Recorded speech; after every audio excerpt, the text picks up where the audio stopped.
Hello student, welcome to Cambridge learning point. स्वागत है आपका हमारे यूट्यूब चैनल में। स्टूडेंट, जैसा कि आप जानते हैं हम पढ़ रहे हैं रीडर में प्रोज का फर्स्ट सेक्शन, जिसमें हमने लेसन 1 कंप्लीट कर लिया है और लेसन 2 की तरफ आज हम चलते हैं। आज हम स्टार्ट करेंगे explanation.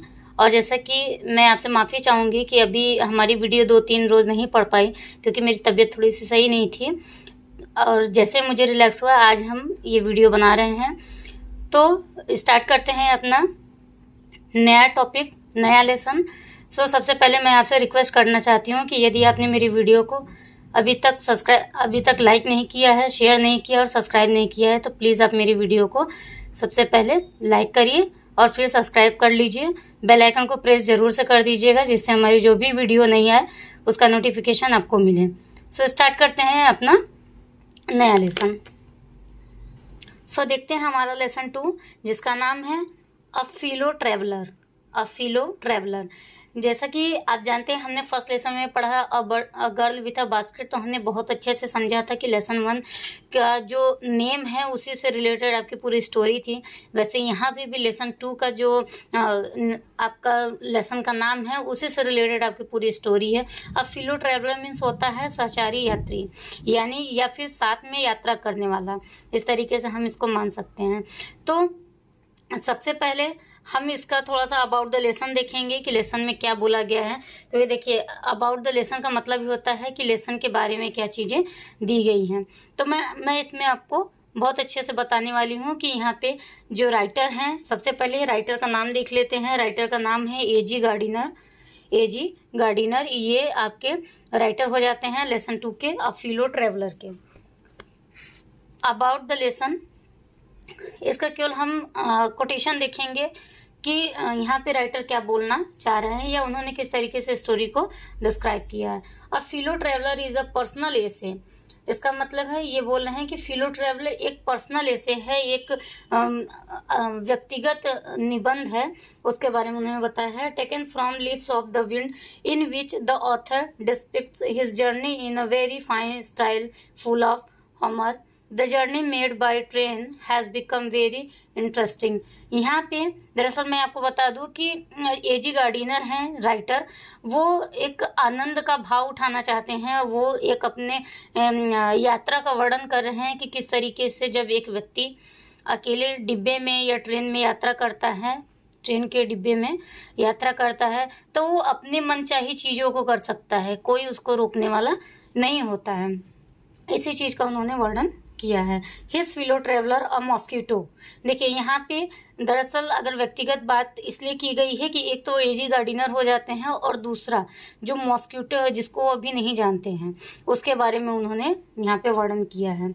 Has made the journey more interesting and full of the Joy.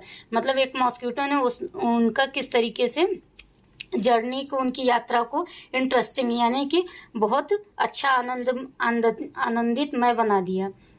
He established a close relationship with his fellow traveler, as both of them have been the creation of Almighty God, the symbol of cones among the long line of creatures in this universe.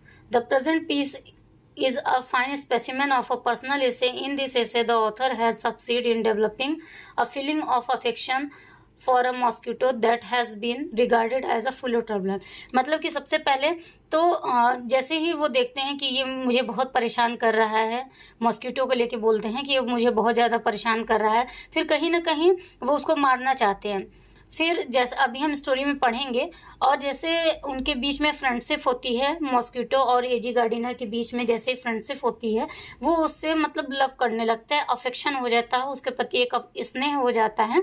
यही चीज़ इन्होंने अपने relation का यहाँ पे वर्णन किया है कि किस तरीके से एक मॉस्किटो, चाहे इंसान हो चाहे जानवर हो, अगर वो ज़्यादा देर तक साथ में रहते हैं तो किस तरीके से उनके बीच में अफेक्शन हो जाता है, लव डेवलप हो जाता है। तो चलते हैं आगे पैराग्राफ की तरफ और देखते हैं, स्टोरी को पढ़ते हैं कि किस तरीके से स्टोरी हमें क्या क्या बताती है। I do not know which of us got into the carriage first. यहाँ पे राइटर बोल रहे हैं कि मैं नहीं जानता कि सबसे पहले उस डिब्बे में कौन चढ़ा। डिब्बा मतलब कि जो ट्रेन का डिब्बा था उसके बारे में बताए हैं। I don't know which of us got into the carriage first. मैं नहीं जानता था या मैं नहीं जानता कि डिब्बे में सबसे पहले कौन चढ़ा था। इंडिड, दरअसल, I did not know he was in the carriage at all for some time. It was the last train from London to Midland. वो बोल रहे हैं दरअसल मैं ये भी नहीं जानता था कि उस डिब्बे में और भी कोई कुछ टाइम के लिए, कुछ समय के लिए उपस्थित है या कुछ टाइम के लिए उस डिब्बे में है। It was the last train from London to Midland, मतलब दरअसल वो लास्ट ट्रेन थी, वो लास्ट ट्रेन था, लास्ट रेलगाड़ी थी जो कि मिडलैंड तक जा रही थी। लंदन से मिडलैंड तक आखिरी वो ट्रेन थी। A stopping train and initially leisurely train, one of those trains which give you an understanding of eternity। Student, सबसे पहले मैं आपको कुछ वर्ड मीनिंग यहाँ पे राइट करवा दे रही हूँ क्योंकि यहाँ पे वर्ड मीनिंग थोड़ी सी डिफिकल्ट है तो आपको वो लर्न करना ही होगा। तो सबसे पहले देख लेते हैं वर्ड मीनिंग। सबसे पहले हम लेसन का नाम लिख लेते हैं। लेसन 2 है ये हमारा।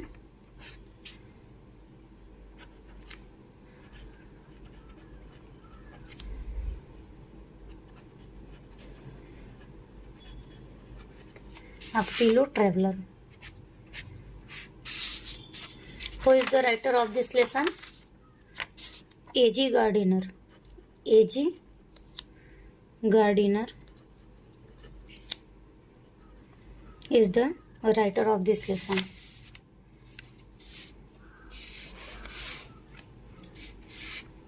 सबसे पहले कैरेज की बात करें। कैरेज मीन्स होता है डिब्बा।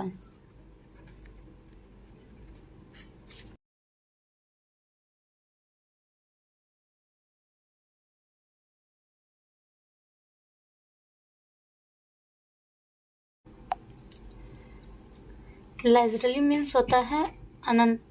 लाइजरली मीन्स होता है यहाँ पे धीरे धीरे, यानी कि इत्मीनान से। वो जो ट्रेन थी वो इत्मीनान से चल रही थी, बहुत धीरे धीरे चल रही थी। One of those trains which give you an understanding of eternity.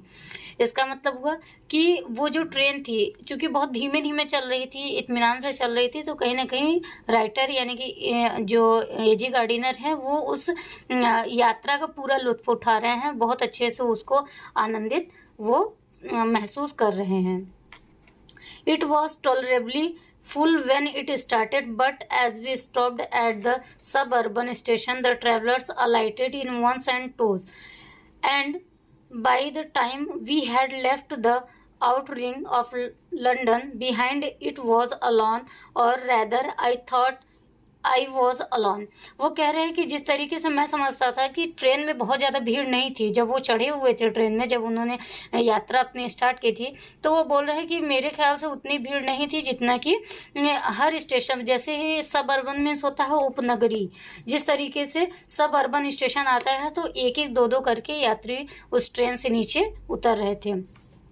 और जैसे ही ट्रेन से वो सभी यात्री एक एक दो दो करके उतरते हैं तो लास्ट वाले स्टेशन तक वो यही समझते हैं कि अब वो पूरे ट्रेन में, पूरे कैरेज में, डिब्बे में वो बिल्कुल अकेले हैं, जबकि ऐसा नहीं था। इंटरेस्टिंग सी बात आपको पहले ही पता चल गई है कि उसमें उनका एक फ्रेंड था जिसका क्या नाम था, मॉस्किटो। वो कैसा था, मतलब मॉस्किटो को उन्होंने कीड़े मकोड़े बोला है, लास्ट तक उन्होंने बता दिया कि हम आमतौर पे उसको हम मॉस्किटो यानी कि मच्छर बोल सकते हैं। आगे चलते हैं। आई होप कि आपको यहाँ तक ये पैराग्राफ समझ में आया होगा। अगर आपको ये पैराग्राफ में कोई भी प्रॉब्लम है तो प्लीज़ आप इसको कमेंट सेक्शन में मुझे राइट करके बताइएगा। There is a pleasant sense of freedom about being alone in a carriage that is jointly noisily through the night. अब वो बोल रहे हैं कि जिस तरीके से यह एक आनंदमय का समय था, वो ऐसा लग रहा था कि वो एकदम आज़ाद हैं उस ट्रेन में। किस चीज़ को लेके, क्योंकि वो बिल्कुल ट्रेन में अकेले हैं। इस तरीके से उनको ये ऐसा फील हो रहा है कि अब उनको रोकने टोकने वाला कोई नहीं है, वो जैसा चाहें वैसा उस ट्रेन में कर सकते हैं। फिर आगे देखिए, इसी बात को उन्होंने वर्णन भी किया है। It is liberty and understand in a very agreeable form. You can do anything you like, you can talk to yourself as loud as you please and no one will hear you. बोल रहे हैं कि आप जितना चाहे, जितना जोर से आप चाहें उतना जोर से अपने आप से बातें कर सकते हैं, आपको सुनने वाला वहां पे कोई नहीं था। आपको कोई नहीं सुन सकता था। जब ट्रेन में कोई है ही नहीं तो आपको सुनेगा कौन। इस तरीके से वो उनका यहाँ पे कहने का मतलब कि जब आप ट्रेन में अकेले होते हो तो आप अपने मन का कर सकते हो, आप अपनी मन मर्जी हिसाब से कर सकते हो, आपको कोई रोकने टोकने वाला नहीं है। You can do anything you like, you can talk to yourself as loud. आप जोर लाउड मीन्स होता है जोर जोर से, आप जोर जोर से अपने आप से बात कर सकते हैं। You please and no one will hear you, वहां पे आपको कोई सुनने वाला नहीं होगा। You can have that argument out with Jones and roll him triumphantly. देखिए कुछ वर्ड मीनिंग ऐसा है कि थोड़ा सा बोलने में आपको प्रॉब्लम हो सकती है, बट आप प्रैक्टिस करेंगे तो आपको अच्छे से वो बोलने में आप एबल होंगे। तो यहाँ पे वो बोल रहे हैं जॉन्स। देखिए एक नाम आया है जॉन। जॉन का मतलब यहाँ पे वो एक काल्पनिक रूप से एक नाम ले लेते हैं खुद से ही। ऐसा नहीं है कि वहाँ पे कोई जॉन्स नाम का कोई व्यक्ति है, वो अकेले हैं, बट उनको ऐसा फील होता है कि अगर मेरे साथ कोई जॉन्स नाम का लड़का भी होता या कोई व्यक्ति होता तो मैं उसको रोल मीन्स क्या करता, पटकता, मैं उसको जमीन पे पटक सकता था। एक विजयी भाव से। अब जाहिर सी बात है जब काल्पनिक नाम है तो जीतने वाला कौन होगा, राइटर ही होंगे। तो वही वो बोले कि मैं विजयी भाव से उसको धरती पे या जमीन पे पटक सकता था। In the dust without fear of counter stroke. वो कह रहे हैं बिना किसी बदले के प्रहार के मैं उसको विजयी भाव से पटक सकता था। क्योंकि वो काल्पनिक नाम है तो वो तो कुछ करेगा नहीं, तो जो भी चीजें हैं यहाँ पे राइटर बोल रहे हैं कि मैं ही कर सकता था। You can stand on your head and no one will see you. आप चाहें तो अपने सिर के बल खड़े हो सकते हैं, आप अपना सिर नीचे करके खड़े हो सकते हैं, लेकिन आपको देखने वाला कोई नहीं होगा। यू कैन सिंग, आप गाना गा सकते हैं, और डांस टू स्टेप, आप अपने 2 पैरों पे डांस कर सकते हैं, नाच सकते हैं, और प्रैक्टिस अ गोल्फ स्ट्रोक, आप गोल्फ का अभ्यास कर सकते हैं, गोल्फ की तैयारी कर सकते हैं कि कैसे उसको खेला जाता है। Or play marbles on the floor without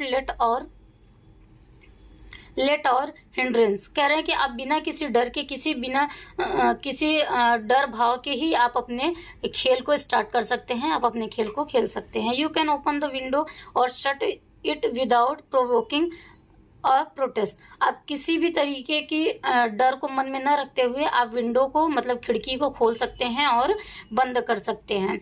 you can open both windows और shut both. Indeed you can go on opening them and shutting them as a sort of a festival of freedom. आप ऐसा लगता है उस time पे जब आप train में अकेले होते हो, बोल रहे हैं मैं इस तरीके का भाव वहाँ पे देख रहा हूँ, मैं वहाँ पे इस तरीके से आनंदित हूँ जैसे लग रहा है मैं कोई त्योहार मना रहा हूँ। क्योंकि आप अपने मन के हैं, आप सारी चीज़ें अपने मन से कर रहे हैं, तो कहीं ना कहीं आपके पास फुल फ्रीडम है, आप सारे काम खुद से ही कर रहे हैं, आपको कोई रोकने टोकने वाला नहीं है।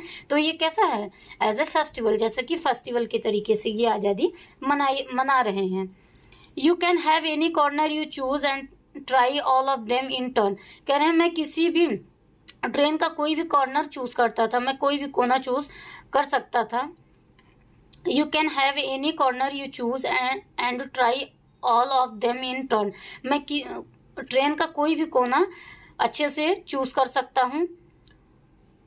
You can lie at full length on the cuisine and enjoy the luxury of breaking the regulations and possibly the heart of Dora herself only. Dora will not know that her heart is broken.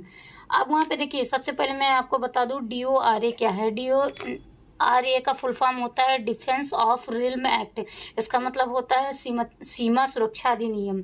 जैसे होता है ना कि आप कोई गलती कर रहे हो तो उसके लिए कोई ना कोई ऐसा होता है जो आपको रोकने टोकने के लिए आता है, या फिर आपके ऊपर केस भी कर सकता है कि आपकी वजह से किसी दूसरे ट्रैवलर को प्रॉब्लम हो रही है। तो यहाँ पे तो ट्रेन में कोई है ही नहीं, तो वही वो बोल रहे हैं कि मैं चाहे ट्रेन का कोई भी डिब्बा, कोई भी कोना चूज कर सकता हूँ, और पॉसिबिलिटी ये भी है कि मैं चाहे जिस तरीके का आनंद, जिस तरीके का लुत्फ मैं वहाँ उठाऊँ, मुझे रोकने वाला कोई नहीं होगा। यहाँ तक कि सीमा सुरक्षा बल भी मेरे पास नहीं होगा, जो कि सीमा सुरक्षा अधिनियम जिसके अंडर में मैं बाउंडेशन में रहूं, ऐसा कुछ नहीं है। मैं अच्छे से अपने लाइफ को या अपने यात्रा को एंजॉय कर सकता हूँ। Only DORA will not know that her heart is broken. कोई भी मेरे हृदय को नहीं दुखा सकता। यहाँ पे heart is broken का मतलब यही है कि यहाँ कोई भी मुझे उस काम को करने से रोक नहीं सकता था, कोई भी मुझे दुखित नहीं कर सकता था। You have escaped even DORA, यहाँ तक कि मैं DORA से भी बच सकता हूँ, मतलब सीमा सुरक्षा अधिनियम से भी मैं बच सकता हूँ, मुझे कोई रोकने टोकने वाला नहीं है। स्टूडेंट, आई होप आपको ये पैराग्राफ समझ में आएगा। थोड़ा सा डिफिकल्ट हो सकता है आपके लिए, बट इसको बहुत अच्छे से अगर आप अच्छे से रीड आउट करेंगे और पढ़ेंगे तो कहीं ना कहीं आपके लिए बहुत ही ईजी हो जाएगा। तो चलते हैं नेक्स्ट पैराग्राफ की तरफ।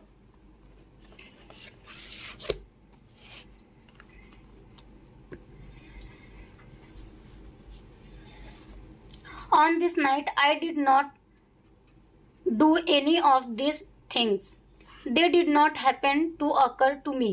अब वो बोल रहे हैं कि उस रात्रि मैं नहीं जानता था कि उसके अलावा भी कुछ है, मतलब उनके अलावा भी कोई है वहाँ पे।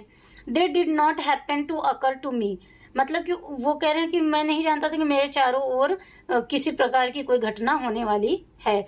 What I did was much more ordinary, सभी चीज मतलब सभी वस्तुएं साधारणता ही थी, सामान्य रूप से थी। When the last of my fellow passengers had gone, I put down my papers, stretched my arm and my legs. बोल रहे हैं कि जब मेरा आखिरी पैसेंजर, मतलब जब मेरा आखिरी सहचारी या जो साथ में उनके ट्रेवल कर रहा था, had gone, I put down my paper, जैसे ही वो जा चुका था, जैसे ही वो गया मैंने अपना पेपर उठाया। Straight my arms and my legs, अपने पैरों और हाथों को क्या किया, खींचा, मतलब कि सीधा किया। Stood up and looked out the window on the calm summer night through which I was journeying, noting the pale reminiscence. इसका मतलब है कि वो बोल रहे हैं कि मैं विंडो की तरफ, मैं खिड़की को खोल के देखता हूँ और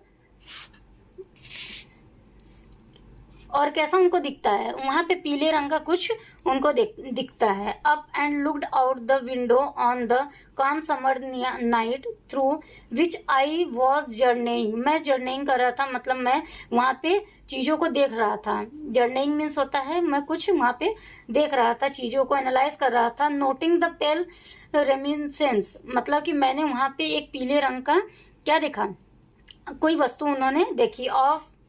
of day that still lingered in the northern sky, उनको मतलब नॉर्दर्न स्काई से कुछ आता हुआ दिखा। Crossed the carriage and looked out the other window lit a carriage, मतलब उन्होंने वो बोल रहे हैं कि फिर मैंने क्या किया, तुरंत विंडो के सामने ही मैंने सिगरेट को जलाई। Set down and begin to read again, फिर मैं बैठा और शुरुआत की, किसके लिए, रीड अगेन, दोबारा पढ़ना शुरू किया मैंने। It was then that I become aware of my fellow travellers, he came hand and set on my nose. फिर उसके बाद वो कह रहे हैं कि वो जो मॉस्किटो था, मैं आपको यहाँ पे अच्छे पहले से ही बता दे रही हूँ कि मॉस्किटो था, वो उनके नोज पे बैठता है। He was one of those wingy, nippy, interpide insect that we call vaguely mosquitoes. कह रहे हैं कि वह क्या बहुत ही कटीला जैसा था, वो उसके जो पंख थे बहुत ज्यादा चुभने वाले थे, विंगी निपी थे, और वो आमतौर पे हम उसको क्या कह सकते हैं, मॉस्किटो कह सकते हैं। It flicked him of my nose, वो मैंने उसको अपने नोज पर से हटाया। And he made a tour of the compartment, वह उनके साथ ही क्या कर रहा था, कंपार्टमेंट में यात्रा कर रहा था। Investigated it's 3 dimensions, visited each window, fluttered round the light, decided that there was nothing so interesting as that large animal in the corner, came and had a look at my neck. देखिए मैं यहाँ तक का आपको हिंदी अनुवाद बता दे रही हूँ कि वो बोल रहे हैं कि वह मेरे नोज पे जब बैठता है तो मैं उसको हटाता हूँ, लेकिन वो बार बार आके उनके आर्म्स पर, मतलब उनके कंधों पे आके वो बैठ जाता है, और ये चीज उनको बहुत ही इंटरेस्टिंग लगती है। बट कहीं ना कहीं उनको बहुत ज्यादा गुस्सा भी आता है कि ये मुझे बहुत ज्यादा परेशान कर रहा है। वो बार बार उसको उड़ाते हैं अपना, फ्लटर मीन्स होता है उड़ाना, वो बार बार उसको अपने ऊपर से उड़ा रहे हैं, मतलब हटा रहे हैं। Interesting as that large animal in the corner came and had a look at my neck, मतलब कहीं ना कहीं मॉस्किटो को भी लगता था कि ये मेरे से भी बड़ा जानवर बैठा हुआ है। कहाँ पे? वो सीट के कॉर्नर में, ऐसा उनको प्रतीत हो रहा है। चलते हैं आगे के पैराग्राफ में। स्टूडेंट चलते हैं नेक्स्ट पैराग्राफ में। और स्टूडेंट मैं आपसे ये कहना चाह रही थी कि अगर आपको कोई भी यहाँ तक के पैराग्राफ में कहीं भी कोई दिक्कत है तो प्लीज़ आप उसको कमेंट करके मुझे बताइएगा। और साथ ही मैं आपसे रिक्वेस्ट करना चाहती हूँ कि यदि आपको मेरी वीडियो अच्छी लग रही है या इसके पहले की वीडियो आपने मेरी नहीं देखी है तो प्लीज़ आप उसको जाके वॉच करिए और ज़्यादा से ज़्यादा अपने फ्रेंड्स के साथ शेयर करिए। अगर आपको मेरी वीडियो, अगर आपने अभी तक बेल आइकन को प्रेस नहीं किया है तो प्लीज़ बेल आइकन को प्रेस करिए और मेरी वीडियो को लाइक करिए, शेयर करिए, सब्सक्राइब करिए। तो चलते हैं अगले पैराग्राफ की तरफ। जैसा कि मैंने आपको यहाँ पे ऑन दिस से लेके माई नेक तक मैंने आपको बताया, इसकी एक्सप्लेनेशन बताई। अगर आपको कहीं पे कोई दिक्कत है तो आप मुझे कमेंट सेक्शन में बता सकते हैं। आई फ्लिप्ड हिम ऑफ अगेन, मैंने उसको फिर से उड़ाया। ही एस्केप्ड अवे, वह बच निकला। एस्केप्ड मीन्स होता है बचना। वो बोल रहे वो फिर से बच गया। Took another joint around the compartment, वो बार बार क्या कर रहा था? कंपार्टमेंट में, पूरे डिब्बे में घूम रहा था। Returned and seated himself impudently on the back of my hands, वह बार बार मेरे पीछे साइड में मेरे आके हाथों पे वो बैठ जा रहा था। It is enough I said, magnanimity has its limits, वो बोल रहे हैं बस अब तो हद ही हो गई, अब बहुत ज़्यादा ये हो रहा था तो इसलिए वो बोल रहे हैं कि अब तो हद ही हो गई। लेकिन फिर भी वो कहते हैं कि अभी तक मेरे अंदर क्या है? दयालुता की भावना है, अभी तक मेरे अंदर एक मतलब कहीं ना कहीं उदारता की भावना है। मैं तुम्हें क्या करता हूँ? वार्न करता। अब यहाँ से वो उसको वार्न करते हैं, मतलब कि उनको ये बताते हैं कि अभी तुम यहाँ से जा सकते हो। इस तरीके का उन्होंने यहाँ पे डिस्क्राइब किया है। आगे देखते हैं। Magnanimity has its limit, twice you have been warned that I am someone in particular, that my august person resent the twinkling impertinence of strangers, वो बोल रहे हैं तुम क्या हो? मेरे लिए एक अजनबी ही हो, फिर भी मैं तुमको क्या कर रहा हूँ? अभी तक एक तरीके से इनका कहने का सेंस है कि मैं अभी तक तुमको माफ कर रहा हूँ। कहीं ना कहीं अगर तुम मेरी ये जो मैं दूसरी बार तुम्हें वार्न करना हो नहीं मानोगे तो मैं क्या करूँगा? एक न्यायाधीश का रूप धारण कर लूँगा। वो बोल रहे हैं कि मेरे अंदर क्या होगी? एक न्यायाधीश जैसी भावना हो जाएगी। आगे देखिए। I assume the black cap, मतलब मैं ब्लैक कलर की टोपी, काल्पनिक वो सोच रहे हैं कि मैं ब्लैक कलर की कैप क्या करूँगा? पहन लूँगा। I condemn you to death, मैं तुम्हें मृत्यु की सजा सुना सकता हूँ। जस्टिस डिमांडेड इट, और यही न्याय मांगता है कि मतलब अगर कोई व्यक्ति आपको बहुत ज़्यादा परेशान कर रहा है या बेफजूल का आपको परेशान कर रहा है तो आप उसको क्या कर सकते हैं? आप उसके साथ न्याय कर सकते हैं या फिर आप एज ए जजमेंट कर सकते हैं। And the court award it the counts against you are many, you are a vagrant, you are a public nuisance, मतलब तुम क्या हो? एक तरीके से पब्लिक न्यूसेंस हो जो मुझे परेशान कर रहे हो, एक तरीके के अजनबी हो जिससे तुम्हारा मेरा कोई रिश्ता नहीं है, फिर भी तुम मुझे बहुत तरीके से पब्लिकली रूप से टॉर्चर कर रहे हो, परेशान कर रहे हो। You are travelling without a ticket, एक तो तुम बिना टिकट के यात्रा कर रहे हो मेरे साथ। You have no meat coupon, तुम्हारे पास कोई भी मेरे साथ मिलने का मीटिंग कूपन नहीं है। For this and many other misdemeanours you are about to die, और इसके कारण मैं तुम्हें क्या कर सकता हूँ? सजा सुना सकता हूँ, मृत्युदंड का। Struck a swift lethal blow with my right hand, और मैं अपने दाहिने हाथ से मैं उसको क्या किया? फिर से उड़ाया। He dodged the attack with an insolent ease that humiliated. वो कह रहे हैं कि तुम इस तरीके से मेरा बार बार क्या कर रहे हो, अपमान कर रहे हो। जैसे कि वो एक तो न्यायाधीश की तरह कहीं ना कहीं जजमेंट करना चाहते हैं। वो बोल रहे हैं एक तो तुम बिना टिकट के मेरे साथ ट्रैवल कर रहे हो, तुम्हारे पास कोई मेरे से मिलने का मीट कूपन भी नहीं है। इस तरीके से तुम तो एक तरीके से खुद ही अपराधी हो और तुम मुझे बार बार परेशान करके मेरा अपमान कर रहे हो। My personal vanity was aroused. I looked at him with my hand with my paper। और फिर से वो पेपर को मैं उठाया और पढ़ने लगा। I jumped on the seat and pushed him round the lamp। अब वो कह रहे हैं वो बार बार क्या उस लैम्प के किनारे मतलब कि चारों ओर घूम रहा था। I adopted tactics of feline cunning, waiting till he had alighted, approaching with a horrible stealthing thinness, drinking with a sudden and terrible swiftness। वो कह रहे हैं मैं एक तरीके से उसके प्रति दयालुता का भावना ही रख के उसको मैं उसके साथ न्याय करना चाहता था। मैं उसको किस तरीके से पकड़ना चाह रहा था, जैसे बिल्ली की चाल मैं उसको पकड़ने के लिए चल रहा था ताकि वो मेरे हाथ में आ जाए। बट वो चूंकि इंसेक्ट है, मॉस्किटो आप जानते ही हैं, ये बहुत तेज क्या करते हैं, उड़ते हैं। तो वही चीज़ वो बोल रहे हैं कि मैं बार बार उसको पकड़ने की कोशिश कर रहा था बट वो मेरे हाथ में नहीं आ रहा था और मुझे बार बार परेशान कर रहा था। इस तरीके से ये हमारा लेसन का ये सेकंड पार्ट आपका हो जाता है। और स्टूडेंट मैं आपसे कहना चाहती हूँ ये लेसन हमारा बहुत बड़ा नहीं है, इसको हम कल कवर कर लेंगे। और आई होप आपको ये चीज़ें समझ में आई होंगी। और सबसे पहले तो मैं आपसे यही बोलना चाहूँगी कि अगर आपने इसके पहले की वीडियो हमारी लेसन 1 की नहीं देखी है तो सबसे पहले आप उसको वॉच करिए, उसके बाद आप लेसन 2 का फिलो ट्रैवलर का ये वीडियो देखिए। सो स्टूडेंट अपना यहीं तक का आज का सेशन रखते हैं और उम्मीद करती हूँ कि आपको सारी चीज़ें अच्छे से समझ में आई होंगी। अगर आपको कहीं भी कोई भी दिक्कत है तो प्लीज़ आप मुझे कमेंट सेक्शन में राइट करके बताइएगा, मैं रिप्लाई ज़रूर करूँगी। और मिलते हैं नेक्स्ट सेशन में, तब तक के लिए जय हिंद जय भारत।